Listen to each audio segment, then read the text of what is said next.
Bala o, Ogun bala o, bala o, Babaloni bala Ogun lode. Bala o, Ogun bala o, bala o. Não tem como falar de Umbanda sem falar de amor.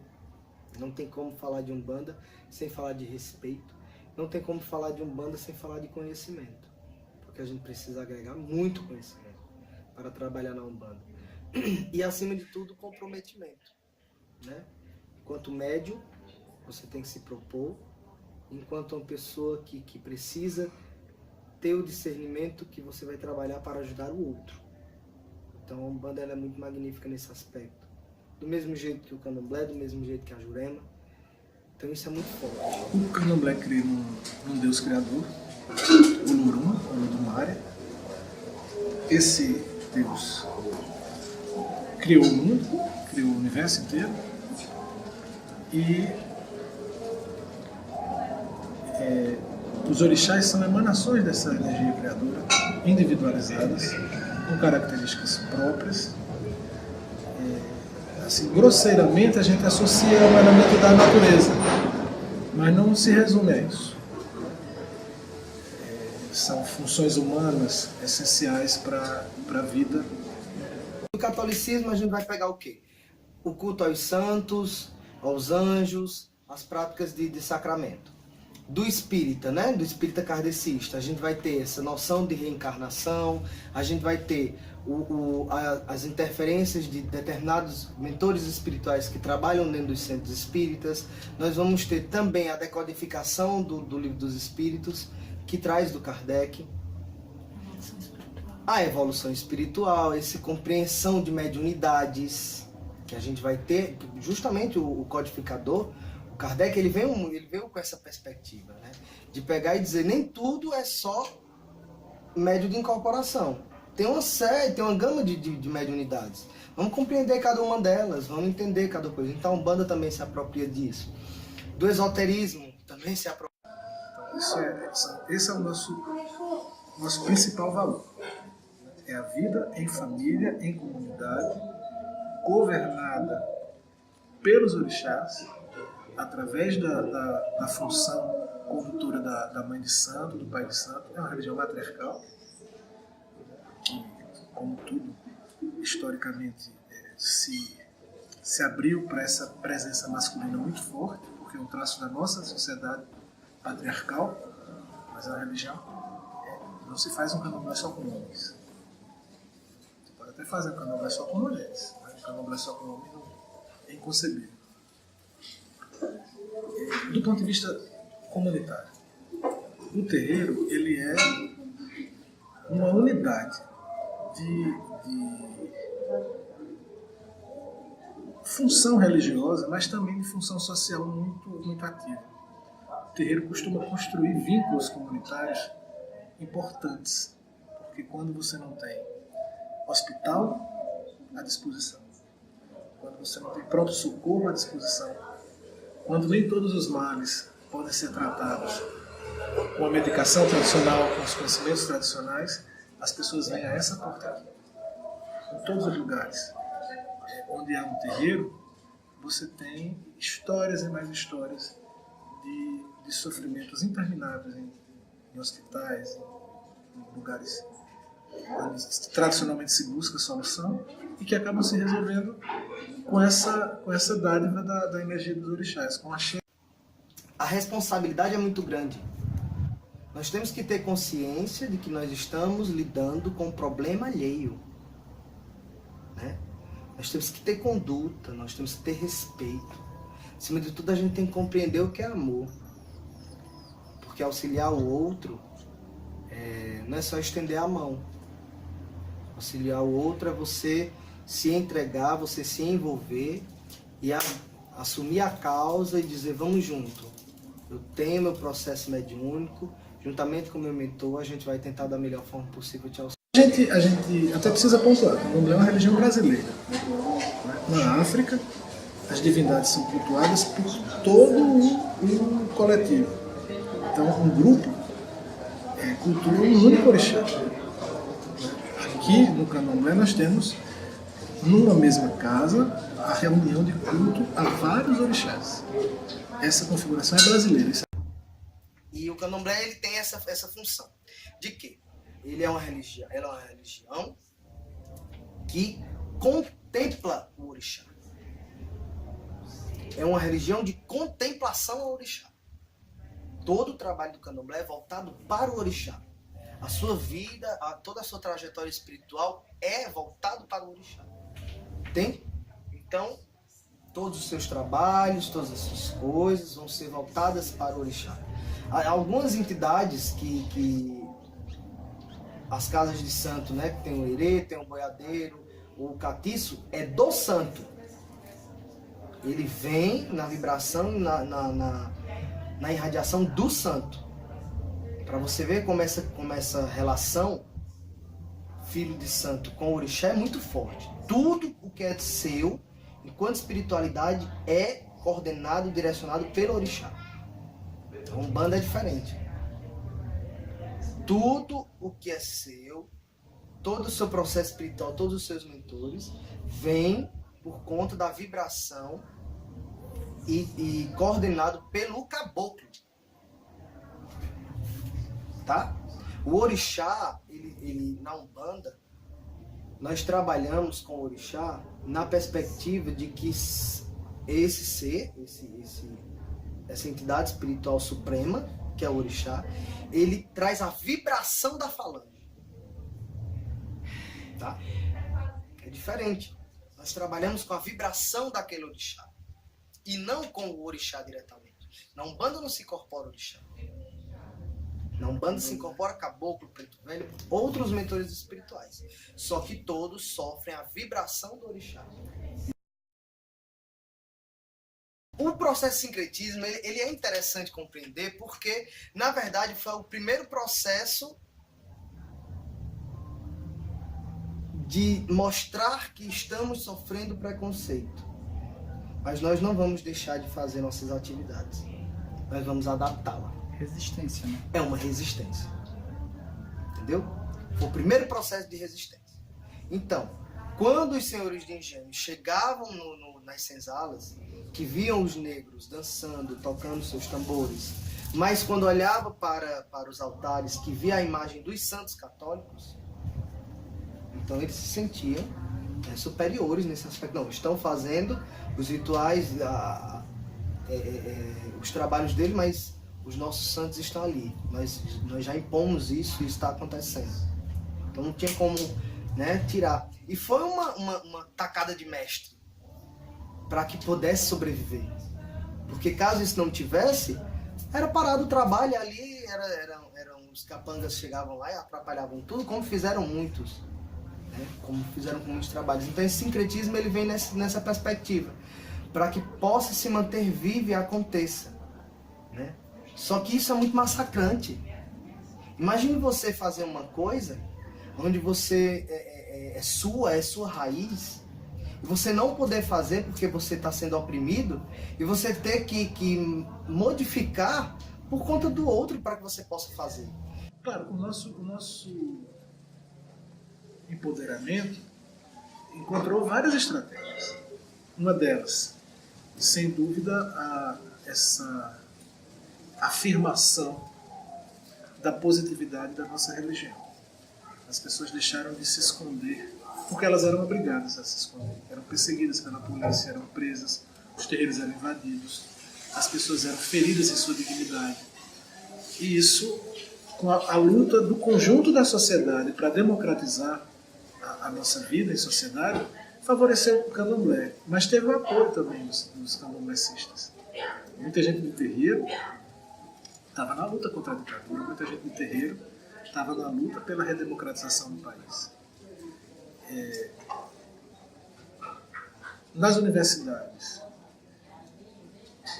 por mais que seja paradoxal, você tem um espaço de discussão de ideias. E os terreiros aprenderam a usar esse espaço. Surpreendentemente, encontraram lá uma resistência inesperada. Né? O preconceito que a gente costuma atribuir a uma forma desqualificada de conhecimento, o preconceito é a ignorância, mas o preconceito está na universidade, o preconceito está nas mais sofisticadas instituições intelectuais desse país. Basta você colocar um fio de contas e ir para a universidade que você vai sentir o que é ser um extraterrestre.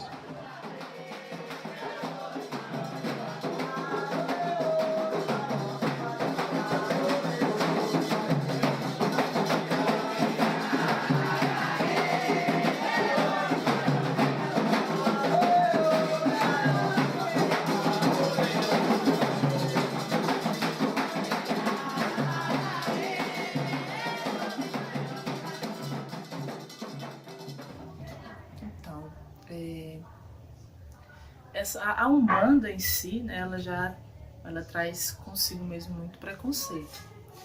Mas eu particularmente, eu sofri muito mais desse preconceito dentro de casa. Né? Externo à minha casa, sim, já sofri, mas a ênfase maior no meu caso pessoal foi e é dentro da minha casa. Né? Por qual motivo? Eu venho de uma família extremamente católica. Eu fui criada por minha avó, então ela traz muito forte essa questão do catolicismo. E eu era católica, né? Eu sou batizada, fiz primeira Eucaristia, sou crismada. Então, todos esses processos de iniciações dentro do catolicismo, eu fiz. E esse processo de rompimento foi muito difícil para minha família, como é até hoje, né? Esse processo de demonização, de dizer que estou entrando dentro de uma religião que é, entre aspas, satânica, que adora espíritos e seres que vão totalmente de não encontro ao que o catolicismo prega. Então, isso foi muito cotidiano na minha vida, né? É muito cotidiano dentro da minha casa. Da minha avó, dos meus tias não compreenderem, né, esse processo do porquê. E aí foi um processo de estigma que eu sofro a vida inteira e que aos poucos eu vou tentando transformar, né? Não impor, né? Eu não acho que é esse o caminho, mas com pequenos detalhes começar a fazer com que eles compreendam que o que eles trazem é um preconceito, que na verdade é um preconceito que não é nem deles, é uma coisa que eles vêm e agregaram a eles a partir da vivência, da sociedade, do que foi dito e vivenciado. E aí eles simplesmente reproduzem sem conhecer. Esse processo de ruptura muito cauteloso, muito pé ante pé, Mas eu conheço mãe de santo que teve sua casa apedrejada. Eu conheço mãe de santo que teve sua casa pichada com acusações de que ali se faziam práticas de adoração do demônio. Eu conheço gente que teve seus apetrechos, seus fundamentos arrancados na rua. Você arrancar um fio de conta, arrancar uma proteção que a gente usa, né, e das pessoas serem agredidas verbalmente. Tem as várias manifestações silenciosas, né, de preconceito. Aquelas que presumem sempre que você está disposto a alguma prática maligna, ou que tem até o preconceito mais, como é que eu digo, mais colaborativo. Né? A pessoa acha que porque você é de candomblé, você está disposto a separar um casal, a juntar outro casal, a fazer essas operações, vamos dizer assim, mais mundanas. Né? Enquanto a gente está aqui voltado para a divindade, as pessoas pensam que a gente está devotado à prática de feitiçaria, à prática de malefícios. Isso é parte dessa tradição herdada, né? Os discursos que fazem com que se pense que o que está associado ao candomblé... Coisas simples, por exemplo, eu pegar uma vela e acender dentro da minha casa para orar, para os meus guias, para os meus mentores, eu não poder porque minha mãe não permitia. Porque eu estava misturando Deus com o diabo e ela não ia permitir isso dentro da casa dela.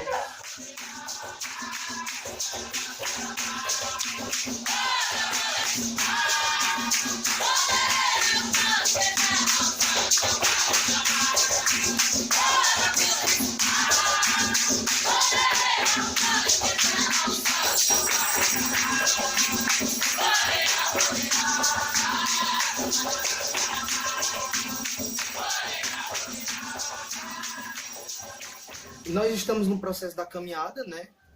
O terreiro de Candomblé, ele achou Mindandereci Mutalegi. Ele criou essa caminhada através da Mãe Maria.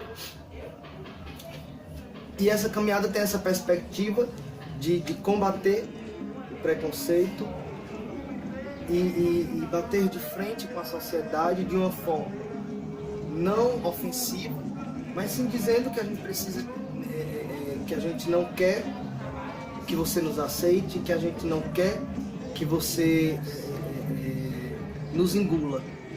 Essa não é a proposta. Nós não queremos isso. Mas nós exigimos o seu respeito. É diferente.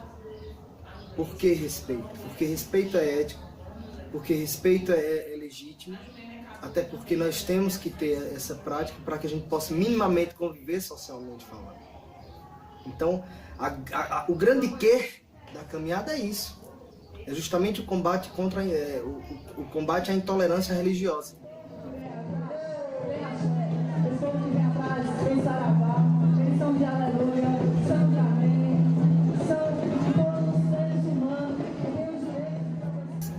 Desde o ano passado eu venho junto construindo a caminhada contra a intolerância religiosa e vem me dando mais elementos para estar trabalhando e conversando. Mas acho que essa militância nossa, ela é dia a dia, sabe? É você ter a tranquilidade de chegar em algum espaço com alguma pessoa da família, algum amigo que não conhece, e ele te perguntar e você se dispor a explicar, se dispor a mostrar a ele que tudo que ele foi ensinado, né? Porque eu não acredito que seja simplesmente da pessoa, né? A gente é construído a vida inteira para ter certos preconceitos, e com a religião é um deles. De conversar, de dialogar, de militar, de juntar o povo de terreiro, né? Que acho que essa é a grande perspectiva da caminhada, além de conscientizar e de dialogar com as pessoas, é também juntar o povo de terreiro. Fazer com que nós cada vez mais estejamos firmes e unidos para que conjuntamente a gente consiga trabalhar e se contrapor a esse preconceito. Nós sobrevivemos ao cativeiro, sobrevivemos ao expurgo nas cidades que nos jogou para dentro das favelas, que nos tirou o acesso aos bens urbanos, que nos jogou fora das escolas, das universidades, das posições de poder. E até agora nós estamos aqui, né? Na casa do Oxum, servindo aos orixás. E por mais que doa o preconceito, por mais que ele cause vítimas,